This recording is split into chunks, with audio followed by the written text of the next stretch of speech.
বাড়ি আসার পর থেকে এবারে ওবারই খেয়ে বেড়াচ্ছি। শুনতে কেমন যেন শোনা যাচ্ছে, তাই না? আসলে আসার পর থেকে এবাড়ি নিমন্ত্রণ, ওবাড়ি নিমন্ত্রণ। আজকে ছিল হরিচাঁদ ঠাকুরের জন্মতিথি উৎসব উপলক্ষে একটা অনুষ্ঠান।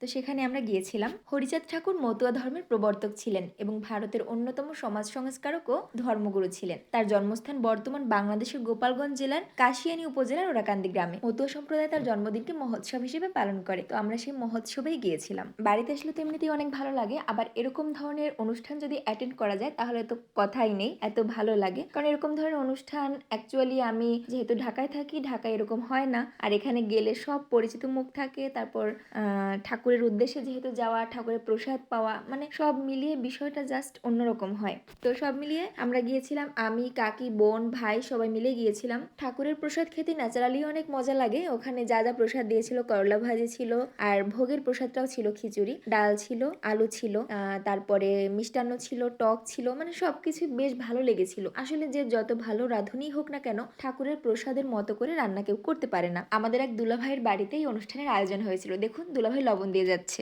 যদিও অনুষ্ঠানটা ঠাকুরের উদ্দেশ্যে, তবুও এরকম একটা অনুষ্ঠান হওয়ার ফলে কিন্তু রিইউনিয়নটাও হয়, সবার সাথে সবার দেখা হয়ে যায়। বের হলেই দেখা যায় যে সব পরিচিত মুখ। এরকম অনেক মুখ আছে যে অনেক বছর পরে দেখলাম, আর দেখলেই কিন্তু ভালো লাগে।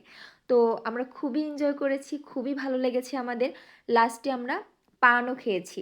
মানে এত খাওয়া দাওয়া করলাম, একটু পান না খেলে হয়? সিরিয়াল দিয়ে পান খেয়েছিলাম। পান খেয়েছি শুনলে সবাই একটু বকাবকি করে, তারপর আমার না পানটা বেশ ভালো লাগে। মনে হয় কোনো নিমন্ত্রণ বাড়িতে গিয়ে একটু পান খেতে পারলে মন্দ হয় না, যার জন্য আমি একটু পানটা টেস্ট করি। তো সবকিছু কমপ্লিট করে আমরা বাড়ির উদ্দেশ্যে রওনা দিলাম। আজকের মতো এতটুকুই, দেখা হবে পরবর্তী ব্লগে।